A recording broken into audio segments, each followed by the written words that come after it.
At Virtue Motors, it's all in the people. My love of Spitfires came as a small boy. Working on Spitfires is a huge responsibility, and the same applies at work. I'm a Punjabi singer. I've got a passion for singing, and I always loved cars. When I'm photographing the car, I try and picture myself as the customer, so the photos have to look really good. The care, passion and attention to detail people at Virtue Motors invest in the things they love will help you choose your next perfect car. Because at Virtue Motors, It's all in the detail. See if they can test Newcastle one more time here with Altidore.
Good afternoon, everyone. Welcome to the Stadium of Life for 3 p.m. kickoff. Sunderland versus Norwich City. Myself and Danny Collins are pitchside once again in the final game before Santa Claus comes to town.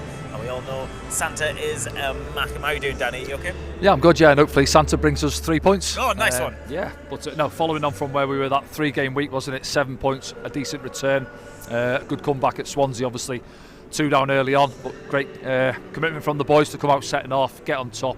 Good control in that setting off, come back with the 3 points, so follow it up again this afternoon. And we will look at that game in a moment, but let's give you the team news ahead of today's 3 p.m. kickoff here at the Stadium of Light.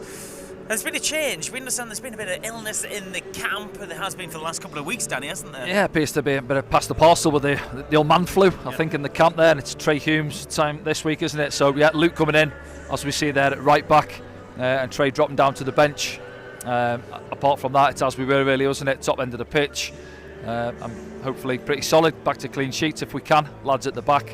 And obviously looking at Norwich, just looking at them, threat second, top scorers in the league. Top end of the pitch is where they're causing problems. Their downfall is obviously at the back, where I think the 5th worst defence in the league as it stands.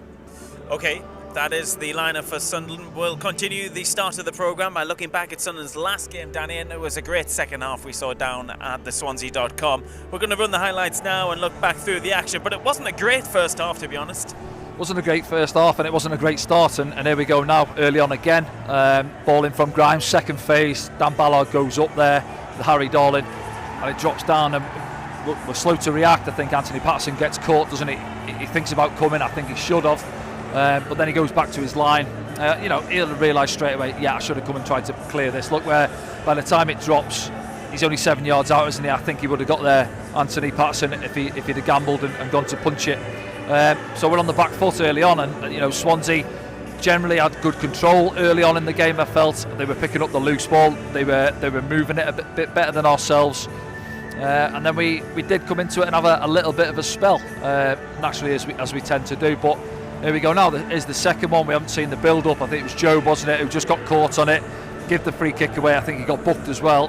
And then, yeah, it's a great strike, isn't it? Cullen in off the underside of the crossbar. I've heard one or two people say they think Anthony Patterson should have perhaps saved that. Well, I'm not sure about that, to be honest with you. It's a great strike. Just got to hold your hands up sometimes. And, well, that bar was vital because there's one on the underside there, and we'll get on to Dan Neil's in a moment, won't we? But, yeah, this was that lifeline, wasn't it? Dan Ballard, big, strong, wants to get there, gets on the end of it. Lovely ball in from Trey, just feeds it in there, 6-yard box. And, yeah, good header from Dan Ballard, because people are saying the amount of set pieces we get. You actually said it in the last game, Danny. You said we should be scoring much more goals from set pieces. And that man indeed should be on the end of them. That man in particular, yeah, because he is, Mepham as well going forward.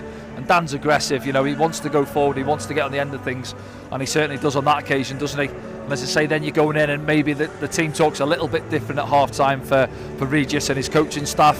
When you're only a goal behind, you've got 45 minutes then to drag yourselves back into it to try and take the points, and we certainly managed to do that. Yeah, some more opportunities here for Swansea, who were on top in that first half. Sunderland did, of course, come into the game more after that goal. Of course, certainly did in the second half as well. But Swansea just maybe showing their weaknesses really over the course of the game, really, aren't they? Yeah, but it's interesting that their manager's post-match. Yeah, it was good, wasn't it? Well, it is. Yeah, he's honest, isn't he? The fact that we're almost sort of a bit of stage fright against some of the top sides in the league, and he said he almost felt himself. It's a bit concerning when your manager's saying that, and the players will be listening to that, maybe behind closed doors. Yeah, I get what he's saying, but yeah, as if like they're going to fold. He feels it's coming at this moment in time with his team, and they're a little bit soft.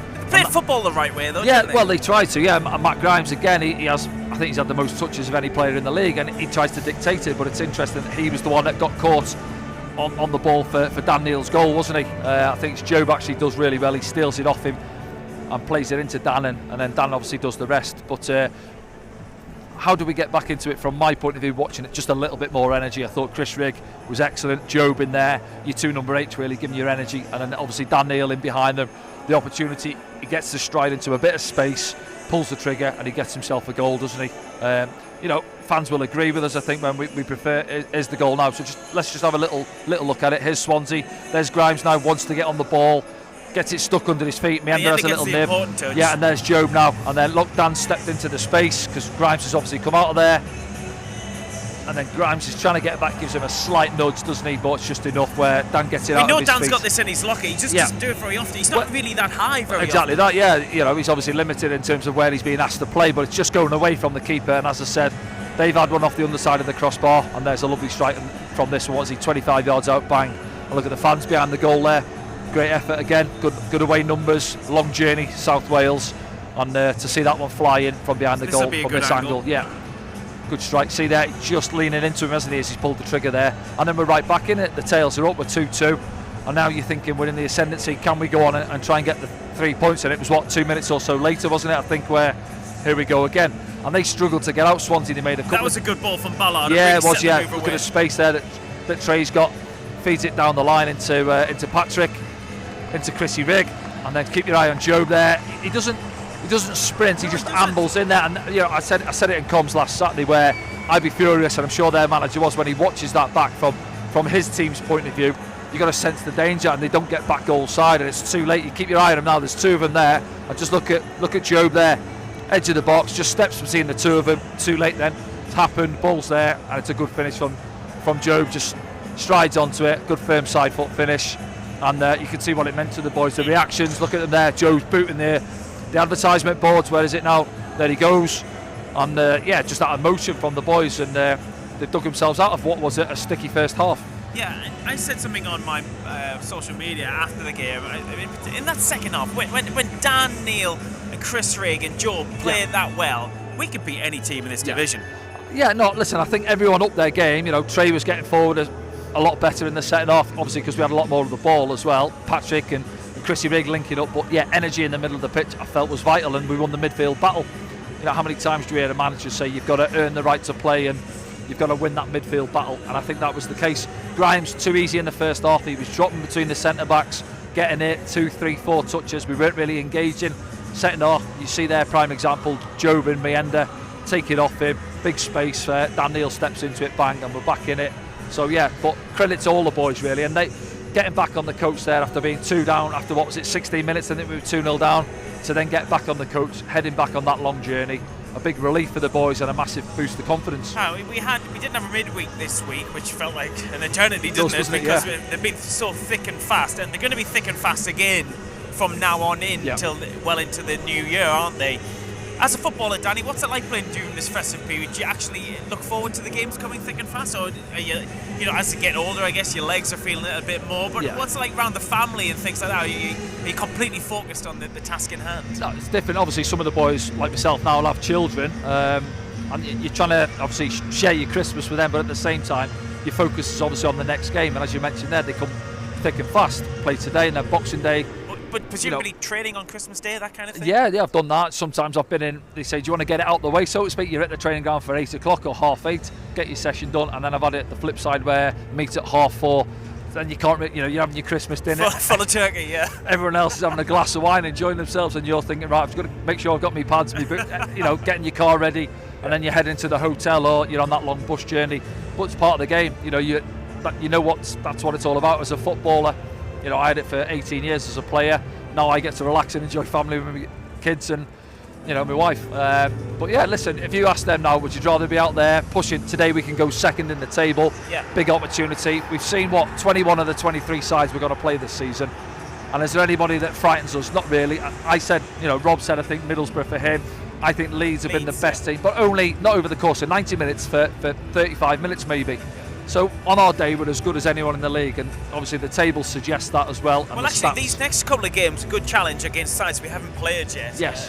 We've got Norwich today, obviously, and then Blackburn who are flying. They're in great form at the moment. So it's going to be really interesting how Sunderland cope with these two sides.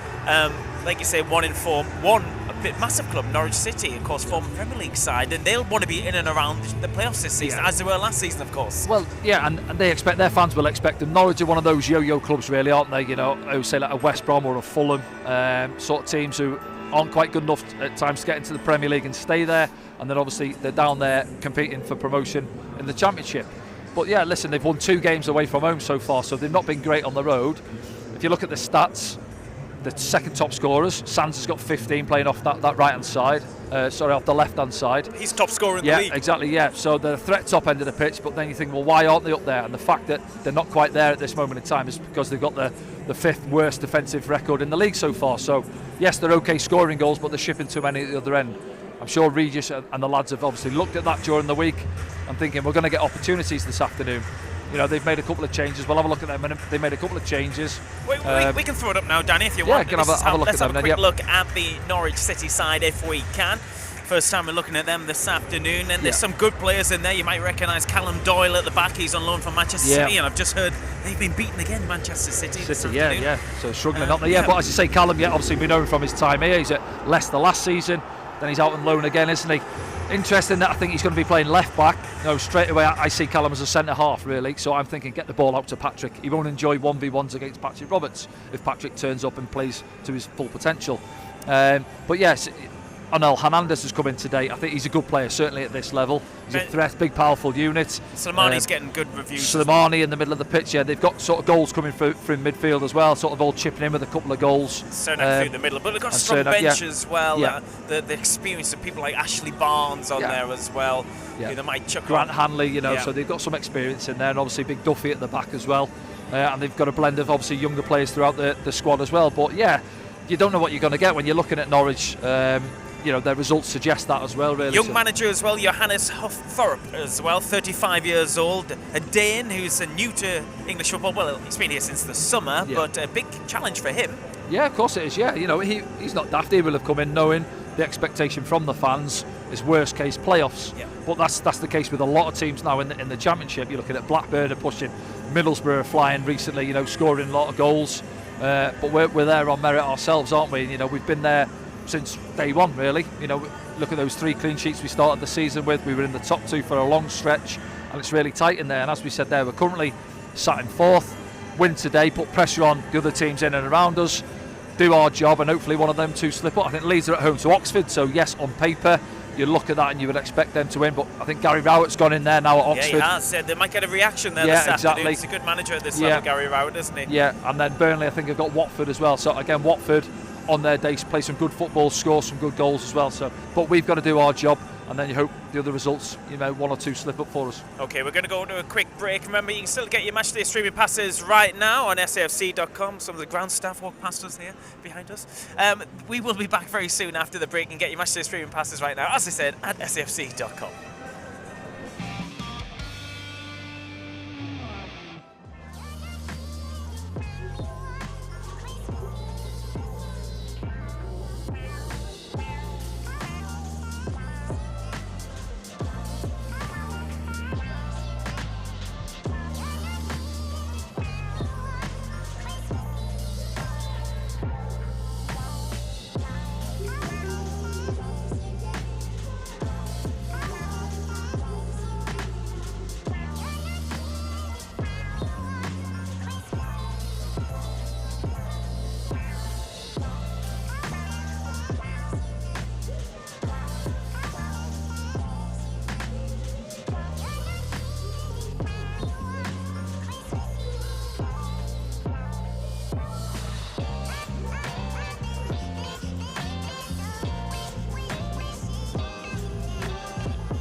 Hello everyone, welcome back to the Stadium of Light. It's getting a bit blustery here at the Stadium of Light. It was quite mild when I first came into the stadium this morning, but it is getting a bit of wind around. Not as much as the wind we saw in previous fixtures, but it is a bit blustery around the Stadium of Light. There's going to be a fan display behind us in the East Stand.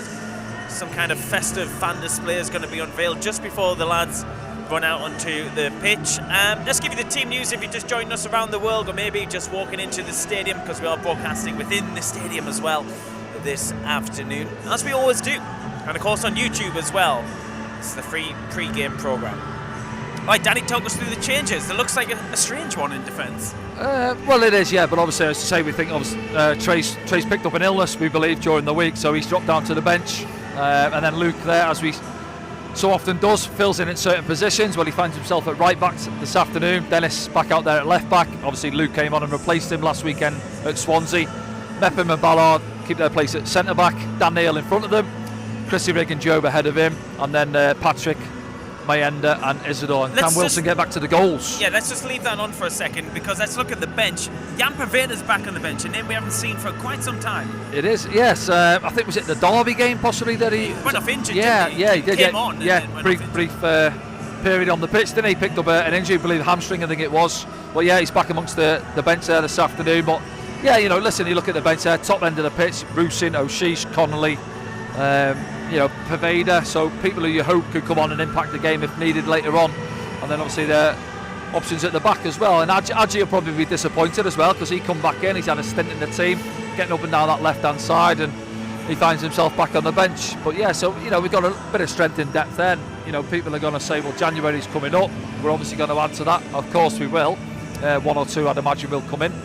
And then you're getting the likes of Romain. Hopefully he's not too far away coming back in. Well, we just saw him walking around. He's been doing some hospitality businesses. Yeah, so that's always a good sign when they're out and about doing things like that. Because we were expecting him back in and around Christmas, weren't we? Yeah. Alan Brown as well. Hopefully similar kind of times. Yeah. Different injuries, of course. Exactly that I was going to say. Yeah, you've got to be careful, Romain, because he's explosive type of player. If it's a hamstring, you know, you think you try and convince yourself I'm okay, and it's all right doing your fitness work with the physios and those little sprints, but it's when you get back out there and you knock it past the fullback. Obviously not that I've done that too often, but from his point of view, short, sharp, and then all of a sudden it's not quite right. So you've got to be careful. And obviously Alan Brown's was an impact injury as well, wasn't it? So you're hoping he's not too far away, and it's like new signings in a way, isn't it? Because they've been out for a fair few weeks now, so you want them back in there amongst it, especially now when we're turn of the year, we're getting to the halfway stage in the season now, and you want all the bodies out of the treatment room if you can. Let's have a look at Norwich City and how they line up this afternoon here at the Stadium of Life. 3 p.m. kickoff, as I said, and the lads are behind us warming up. We see Patrick Roberts and Dan Neil and Dan Ballard just behind us. But let's have a quick look at this. It's the Norwich side, Danny. Yeah, we mentioned him there, haven't we? The number 7, Borges Sands, he's the one to keep an eye on, as you said, Frankie, top scorer currently with 15 goals, so he's obviously doing something right. So I'm sure the lads have done the homework. He's the main man. Get tight on him. I think he's going to be up against Luke, isn't he? So yeah, Luke's coming back into it, but he's experienced enough, Luke, to try and handle him. I say Hernandez has come in on the opposite side as well, Onel Hernandez. I quite like him when I've seen him. You know, he's quite big, physical, he can go past people as well. So they're going to be a threat. You know, they're not second top scorers in the league for no reason. Obviously they're doing things right in that half of the pitch. So we've got to be careful on those turnovers today. Make sure we're organised behind the ball. You know, experience there with Chris Mepham and Ballard. Keeping an eye on things. You know, as a centre back, you don't just stand and watch the play, what's happening in the opposite half of the pitch. That's when you've got to be at work and organising what is happening in front of you, dragging people about. Dan Neil in front of them as well, the captain, organising. So make sure we're organised and compact behind the ball, and let the lads at the top end of the pitch get on with things and try and find us a goal or two. What kind of game do you think we're going to see this afternoon, Danny? Because they don't travel very well, Norwich, this season. No, it suggests that, doesn't it, with 2 wins and I think it's 11 away games. So it's not quite happening for them on the road. Albeit it's not been great at Carrow Road either, which, you know, that's where they tend to set their season out, really, your home games, of course. But no, listen, we just mentioned it there. Yeah, they're not going great on paper, but if they turn up this afternoon and 1 or 2 of their players fancy it, then they're gonna cause us problems. We've seen it in recent weeks. We got hit against Stoke, didn't we? 5-6 minutes on the clock. Kumas was in it that scored. Yeah, it was on the right-hand side. Last week we've conceded an early one as well, so we've got to start games right again. Which was never an issue before. No, not been a problem. In fact, we had quite a good record, didn't we? Yeah, I was looking this morning, the first half an hour of games, we're actually +8 in terms of goal difference. So I've heard 1 or 2 people say, oh, but we don't start games well. Well, stats and goals suggest that we've been okay, really. Up until last week, you know, Stoke and Swansea, we hadn't conceded a goal in the first 15 minutes. So yeah, that suggests to me we've been all right, and especially here at home in the stadium in front. We've got a good record here, haven't we, Danny, this season? We need to build upon that. We showed good resilience coming back late in recent games and keeping that record here as well. Yeah, of course. That's something you've got to be proud of, I guess, as well. Well, yeah, you know, unbeaten as long as you can. And at this point, as we say, we're almost at the halfway stage, and nobody's beat us here so far. So just kind of keep it going. They'll be confident, the boys, and especially, as I said there, after that win last week as well, showing good courage, determination, all those type of things, what you want to throw at them, coming from behind after that first 15-20 minutes where we were, you know, the old cliche, isn't it, we didn't get off the coach. It was as simple as that, really. We were sluggish, we couldn't keep the ball, and they dictated play. Setting off was a different story. Obviously, you're at home now, you want to get this 35,000 plus Sunderland fan base on top early on. Again, Trey's not out there, so we might not see one of them crunching challenges. But yeah, just start with a good bit of energy. You know, it's a blustery day, it's going to cause problems. I think it was the Stoke game, wasn't it? Similar a few weeks ago. And I didn't think it was actually a bad quality game, albeit the conditions didn't help. But I thought we played some good football that day as well. Yeah, because they were down on the deck, didn't they? They were playing it left and right. Yeah, I mean, Sunderland do play good football under Regis Reese. Yeah, no, of course they do, yeah. And, he's getting all the plaudits, and he said it himself in his, listen, there's still a long way to go in the season. I've had a good start to my Sunderland career. Yeah, he was talking about his 6 months tenure now. Yeah, exactly, How do you think it's gone? Yeah, football comes down to results and where you sat in the table. Now, Sunderland fans, from where we were last season, 16th, 17th when we finished, nobody, what we're coming into this season, I said probably 10th to 12th would be a good season for us. And most fans would probably agree, It's most of the same lads out there. Yeah, of course it is, one or two additions, but look where we're currently sat and where we've been. So the lads have sort of set the standards since the first game of the season. Obviously, Regis has come in, set us up generally in a 4-3-3. He wanted us to press high. Not always the case, in general, you've got to weigh up the opposition, as I say, who you're up against. But yeah, at home, the fans want to see us going to press the opposition. They don't want to see Norwich come here today and try and dictate play and put the foot on the ball, the centre-backs, and they want to see us high energy and go after the opposition early on.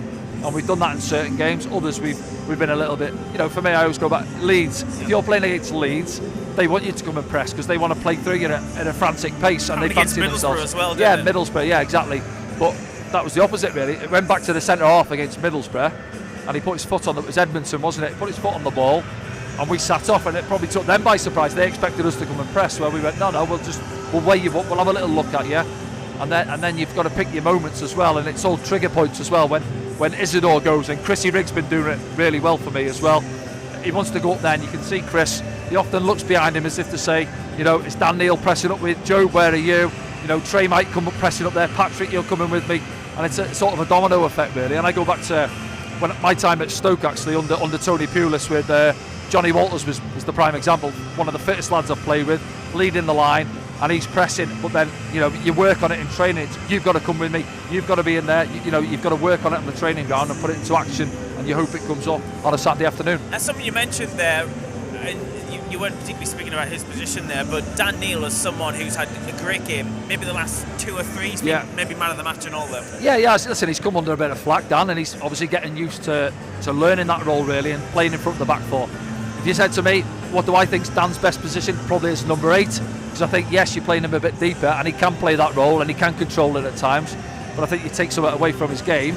And prime example of that was last weekend with that strike, and you go back to last season, he scored 3 or 4 goals. But listen, he's not always going to be getting in the box. You might rotate it at times. Joe might have a little spell and sit in, drop deeper, and you can mess the opposition about as well by doing so. But generally you'll see Chris Rigg is the one there. Joe actually likes that he's a fit lad. He can bounce between dropping him alongside Dan, and then obviously getting forward and getting himself in the box as well. But Dan, I love Dan as a player, and the fans obviously do as well. People are saying as the captaincy weighed on him a little bit. Only Dan will know. But going off his last 2 or 3 appearances, anything, certainly captain's performances the last exactly 2 or 3 that. Certainly stepped up last weekend. Then he dragged us back into the game. Had good control in the second half, alongside the other 2 young midfielders. And as I said, they were a big part of us getting the 3 points last week. He's doing so great. He's played so many games now for Sunderland. I think he's well over 100, isn't he? We saw Trey getting to that number as well recently as well. And these are still very young footballers, aren't they? Yeah. So that's what you want. Of course, you want to see the squad building together. And I know, obviously, yes, we're the youngest squad in the league, and a lot of these boys, they want to get promoted together and then test themselves at a Premier League level, come up against some of the big boys. So it'll be good to see. We're halfway through it. We're still in a great position. I've said it earlier on. Nobody scares us. I haven't watched anyone. The teams around us should have got something at Sheffield United. Beat Burnley 1-0. That flattered them. Leeds 2-2. Probably a fair result overall, I felt. So the teams in and around us, and we haven't seen Blackburn yet, and they're obviously flying at this moment in time. I beat Middlesbrough. So the teams around us in the playoffs at this moment in time, we've more than held our own against them. And as I say, when we turn up and everyone's at it, we can beat anyone. And a chance to go second as well. There's always a bit of a cliche at the start of the season. If you get off to a good start, let's see where we're at Christmas. Could be second in the league at Christmas, Danny. Well, we always say 10 games on, but we ticked that one off, didn't we? We sort of took care of that, and now we're right amongst it. I said there, we've played 21 teams now. We've got Norwich and Blackburn left to have a look at. And obviously Norwich going off their league position have been average this season. and put Blackburn are coming up the ropes. But it's not, you can't judge a team over 90 minutes over the course of the season, and obviously every week we get to watch us, so we know where we're at. And as I said there, some of the football we've played has been great. We've obviously had a dip recently with 5 draws in that defeat, and then we've bounced back now. We've had that 7 points last week in that 3-game week, so the lads will have grown in confidence from that. Try and get some back-to-back wins as well, back to that, because that's where you see yourselves rocketing up the league. Yeah, of course you do. Yeah, stringing consistency, isn't it, really, and getting back to that. I said we've seen that early on, 9 wins in the first 12 games, I think it was, and then obviously that's when we've had our dip after that, but we've done the good work early on, so to speak. Points were on the board, so then we could afford that little drop-off, albeit we haven't dropped down the table too much, have we? So, as we said there, win today, and the others don't win, we can be second. And really interesting going into that game on New Year's Day, that 8 PM kick-off here on New Year's Day against Sheffield United. Yeah. If we close that gap, that game could be huge. Well, it is massive, and because we only played them recently, and there's a bit of needle from the game, really. Obviously, we had the sendings off, we had the missed penalty, and you know everyone would agree we deserved at least a point from that game. So yeah, you put it in your little black book, a little marker. You know, they're sat top of the table. I know they've had a couple of points taken off them as well. But you're thinking, well, we know we were as good as them, if not better on the night, albeit we got back on the coach with nothing. So you put that in your little marker and think, right, when they come back to our place, we take 3 points off them. Let's have a quick another look at the Sunderland side if we can, just before we go to the break. We'll have a look at this. The players are still warming up behind us here at the Stadium of Light. That's the Sunderland team. Luke O'Neill comes in at right back for Trey Hume, who drops down to the bench. Also on the bench, Jan Paveda is back for the first time in a few months as well. But you think that's the side, Danny, that's going to do some damage against Norwich this afternoon? I'm hoping so, yeah. Just, again, you say, don't you, week in, week out, start bright, move the ball. I think the only criticism I would have, we like to hold on to ball. I mean, I watched Man City earlier, and yes, they're having a slump, but they don't move the ball quick enough. I'm not telling Pep Guardiola by any stretch how his team should play, but I'm watching City, and I think it doesn't matter whether you're Man City or you're us in the Championship. If you're moving the ball slow, 5-10 yards, 2-3 touches, any opposition can get back in their shape. So when we often hurt teams, it's by moving the ball quicker, zipping it in, bit of purpose on your passes, play through the lines a bit quicker, and then we'll cause them problems. Well, the players are just about running behind us. We'll try and stay on this 2-shot if we can, as they're about to burst past us in a second. And then what always happens is you get a huge reaction from the crowd inside the Stadium of Light as they wish the players well going into the dugout and the dressing rooms before the start of the game. Here they are coming past us right now. So fast you can't make out who's going past us. Like Santa's reindeers sprinting past us here. There we go. Okay then. So at this point we'll let you say goodbye to everyone watching on our YouTube channel.